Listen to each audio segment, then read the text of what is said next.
कामचोर देवरानी। एक बार की बात है, सुषमा अपने पूरे परिवार के साथ खुशी खुशी मोहन नगर में रहती थी। उसकी 2 बहुएं थी, पल्लवी और शिवानी। एक दिन दोनों बहुएं रसोई में काम कर रही होती है कि तभी उनकी सास सुषमा उन्हें बुलाती है। अरे बहू, जरा इधर तो आना। शिवानी, जरा जाकर देखना सासू माँ क्या कह रही हैं। दीदी आप ही देख लो ना जाकर, आपको भी तो सुनाई दे रहा है। अरे मैं आटा गूंद रही हूँ ना, तुम चली जाओ। हाँ तो मैं भी तो सब्जी काट रही हूँ ना दीदी।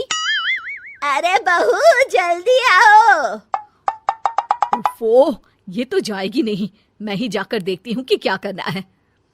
पल्लवी सुषमा के कमरे में जाती है। जी मम्मी जी, क्या हुआ? शाम को घर पर कुछ मेहमान आने वाले हैं, तो तुम अच्छा सा खाना बना लेना बहू। ठीक है मम्मी जी, आप बता दीजिए क्या क्या बनाना है और कितने लोग आ रहे हैं। सुनील की मौसी जी और उनका पूरा परिवार आ रहा है। कुल मिलाकर 3 लोग और हमें मिलाकर हुए 9 लोग। तो अभी से ही तैयारी करना शुरू कर दो। और हाँ, घर की सफाई भी कर देना, हाँ अच्छे से। जी मम्मी जी, सब काम हो जाएगा, आप चिंता मत कीजिए। पल्लवी शिवानी को घर में मेहमान आने वाले हैं इसके बारे में बताती है। क्या 9 लोगों का खाना बनाना होगा, घर की सफाई करनी है? बाप रे, सासू माँ ने तो हमें घर की नौकरानी ही समझ कर रखा है। ऐसा नहीं बोलते शिवानी, हम इस घर की बहू हैं और घर के काम करना हमारा फर्ज है। दीदी तो है ही सासू माँ की चमची, जब देखो सासू माँ सासू माँ। मैं तो इतना सारा काम नहीं करने वाली। शिवानी कपड़े लेकर गमला साफ कर रही होती है और चक्कर आने का नाटक करने लगती है। मेरा सर चकरा रहा है। तभी वहां पल्लवी और सासू माँ जाते हैं। अरे बहू, क्या हो गया तुम्हें? मम्मी जी, बहुत तेज सर में दर्द हो रहा है। तुम एक काम करो शिवानी, आराम कर लो।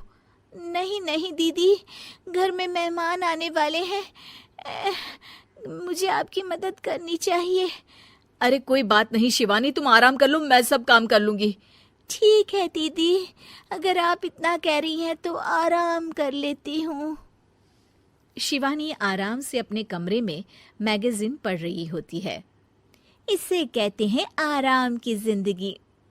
इतना सारा काम। चलो सारा काम खत्म हो गया, शिवानी को देख आती हूँ। शिवानी अपने कमरे में ईयरफोन में गाने सुनते सुनते सो जाती है और उसके साइड में मैगजीन भी रखी होती है। पल्लवी वहां आ जाती है और वो सब देखती है। ओहो, तो मतलब सब काम चोरी का बहाना था। अभी बताती हूँ इसको। घर का सारा काम मुझे करना पड़ा और ये महारानी यहाँ मैगजीन पढ़ रही है, गाने सुन रही है। पल्लवी रसोई से एक प्लेट और चम्मच लेकर आती है और शिवानी को थाली बजाकर उठाने लगती है। शिवानी अचानक से उठती है। उठ गई महारानी, गाने भी सुन लिए, मैगजीन भी पढ़ ली। तुम तो बहुत बड़ी झूठी निकली शिवानी। तुमने सर दर्द का बहाना बनाया ताकि काम करने से बच सको। हाँ बनाया बहाना, तो क्या करती, इतने सारे काम करती। मुझे कोई शौक नहीं है चापलूसी का। क्या चापलूसी? तुम्हें लगता है कि मैं सारे काम चापलूसी के लिए कर रही हूँ? और नहीं तो क्या। तभी वहां सासू माँ आ जाती हैं। अरे बहू, वो लोग बस आने ही वाले हैं, तुम तैयारियां कर लो। जी सासू माँ, तुझे तो मैं बाद में देखती हूँ। सब खाना खाने बैठते हैं और खाना शुरू करते हैं। तभी सुनील की मौसी बोलती है। वाह भाई वाह, खाना तो बहुत ही अच्छा बना है सुषमा जी, एक एक चीज में क्या स्वाद है। ये सुनकर शिवानी मुंह बना लेती है। उसे अपनी जेठानी की इतनी तारीफ रास नहीं आती। आपकी बहुएं तो बहुत ही अच्छा खाना बनाती हैं। हाँ, बनाती तो दोनों ही अच्छा है, पर आज ना ये सारा खाना बड़ी बहू ने बनाया है। छोटी बहू की तबीयत ठीक नहीं थी, सो इसलिए। मानना पड़ेगा सुषमा जी, आपकी बड़ी बहू तो बहुत ही गुणवान है। पल्लवी की तारीफ सुनकर शिवानी को जलन होती है। पल्लवी ये सुनकर खुश हो जाती है और शिवानी की तरफ देखकर उसे चिढ़ाती है। कुछ देर बाद मेहमानों के जाने का वक्त हो जाता है। मौसी जी सबके लिए उपहार लाई होती है। वो सबको शगुन के पैसे देती हैं और अंत में पल्लवी के पास आती है।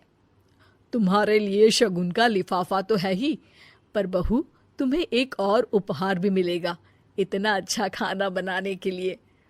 मौसी अपने सोने के कंगन निकालकर पल्लवी को पहना देती है। ये लो, ये मेरे मनपसंद कंगन है, अब से ये तुम्हारे हुए। धन्यवाद मौसी जी। ये देखकर शिवानी तो पूरी तरह से जल जाती है और गुस्से से रसोई में चली जाती है। तभी वहां पल्लवी आ जाती है और उसे अपने कंगन दिखाने लगती है। देवरानी जी, अब आपका सर दर्द ठीक तो है ना? मुझे लगता है कि अब सर दर्द शुरू हो गया होगा आपका। उम्मीद है कि आपको हमारी ये कहानी पसंद आई होगी। कृपया हमारे चैनल को सब्सक्राइब करें और सभी अपडेट्स के लिए बेल आइकन जरूर क्लिक करें। और हाँ, वीडियो लाइक और शेयर करना मत भूलिएगा। Bye bye.